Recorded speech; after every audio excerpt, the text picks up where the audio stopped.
hello friends मु आज नहीं आसी आपण गोटे नुआ टेस्टी रेसिपी देखंतु माछ विहन दिहरे मुझे पकाउची बेसन ता ऊपर पकाउची कॉर्नफ्लावर पूर्वर मु पियाज कंचा लंका और धनिया पत्र पकईली ता ऊपर पकईली लंका गुंड एवं भलसे भलसे पूरा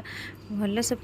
गोलई नेली गोलई नहीं सारा पर देखंतु केते सुंदर देखा मो हाथ को धोई नेली एठी गोटे कड़ई बसई नहीं तादेह गैस लगे नहीं कड़ई रे तेल भी पकईदेली